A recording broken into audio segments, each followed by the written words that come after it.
sont toujours aussi déterminés et motivés à faire entendre leurs revendications auprès du chef de l'État, Emmanuel Macron, qui lui demande une démission pure et simple aujourd'hui. Moi je suis avec Jean-Marie, on a été coupé tout à l'heure. Vous avez une solution à cette crise du mouvement des Gilets jaunes? C'est quoi votre solution? J'ai pas vraiment de solution, mais pour identifier, oui, voilà, pour trouver la solution, il faut identifier le problème. Et le problème majeur qu'on a, c'est qu'il n'y a plus de pognon, voilà, nulle part. Donc où il est ce pognon? En fait, il est là et on nous le vole, c'est tout. Et le problème, c'est qu'on nous le vole depuis 1973. C'est la loi Pompidou-Giscard qui était fait passer par Giscard, qui était ministre de Pompidou à l'époque, qui permet en fait au gouvernement d'emprunter à des banques privées plutôt qu'à l'époque à la Banque de France qui faisait tout à taux zéro. Donc depuis, en fait, on paye des taux d'intérêt à des banquiers, à des banques privées. Voilà, on est un État à la merci des usuriers en fait. Mais si on a besoin d'argent, où est-ce qu'on peut aller le chercher alors si on va pas auprès des banques? L'argent il est là parce qu'en fait c'est la valeur de travail des Français, c'est la valeur de tout ce qu'on produit par jour, de toutes les voitures qui sont construites, du pain qu'on vend, de absolument tout ce qui existe en France. Il y a des milliers de travailleurs, le système il marche très bien, sauf que 80% de nos impôts et 80% de tout le pognon est reversé à la bourse ou aux banques pour pas que le système se casse la gueule. C'est tout. Et donc voilà pourquoi les gens n'ont plus de pognon, mais le pognon il est là, voilà c'est tout. Et il faut arrêter avec l'ISF, il faut arrêter avec tout ça, il faut faire venir les riches, il faut que les investisseurs puissent investir, voilà. Mais la vraie information, on ne la donne pas, c'est qu'effectivement on est mis à genoux par des usuriers dans ce pays, c'est tout. Le rétablissement de l'impôt sur la fortune, ça suffit pas selon vous? C'est des miettes. C'est des miettes, ça représente quelques millions d'euros, alors que là je parle de milliards d'euros. Mais le problème, il est aussi qu'il est international, c'est-à-dire que ça fait plus de 100 ans que les États-Unis vivent la même chose, parce qu'ils ont emprunté à des banques privées. Depuis, les banques privées sont pas parties, c'est la JP Morgan, c'est Rockefeller, c'est tout ça. Ça s'appelle la Banque Réserve fédérale des États-Unis, le gouvernement fédéral. Voilà, c'est ce qu'avait dénoncé Kennedy, il s'est pris une balle.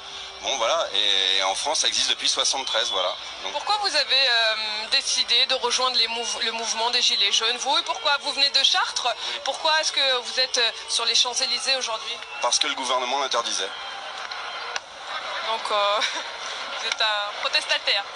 À partir du moment où je vois les petites vieilles, les gens, les retraités, tout ça, qui crèvent la dalle et qui sont pas écoutés et qui ont même honte de dire qu'ils empruntent à la banque pour payer leurs impôts, des choses comme ça, et ça depuis plus de 5 ans, qu'on nous interdise même de ne pas être content, je veux dire, mais c'est super la démocratie, je veux dire, là ça y est, le loup est sorti du bois, hein, comme on peut dire, on voit leur vrai visage, quoi.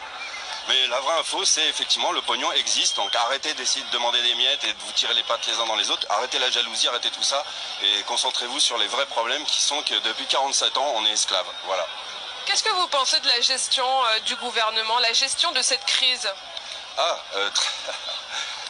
Presque pathétique, c'est enfantin, on dirait de la manipulation de bas étage, quoi. Voilà, j'ai interviewé, enfin, pardon, excusez-moi de dire ça, mais tout à l'heure on était contrôlé à Bastille par les sacs et tout, vider les sacs, et on a bien discuté. Le chef, le représentant était tout à fait raisonnable et très poli, et il a dit vous discutez avec nous, il était pas con, voilà. Et il m'a lâché une info parce que je lui dis dès qu'il a parlé de l'Arc de Triomphe de la semaine dernière, j'ai dit oui mais attendez, comment ça vous n'arrivez pas à virer 20 mecs qui foutent la merde et soi-disant pas protéger les 40 gilets jaunes qui protègent la flamme du soldat inconnu. Il me dit mais vous savez ces mecs là ils sont identifiés et on a pour ordre de ne pas intervenir sur ces gens. Pas. En fait, un responsable de la gendarmerie vous a dit ce groupe d'individus, de casseurs, on les connaît et on a pour ordre de ne pas intervenir sur ces gens-là. Voilà. Qu'est-ce que ça veut dire? Ça veut dire que lui, il est en colère pour lâcher une information comme ça. Ça veut dire qu'il peut pas faire son métier. Quel l'objectif de faire un truc pareil?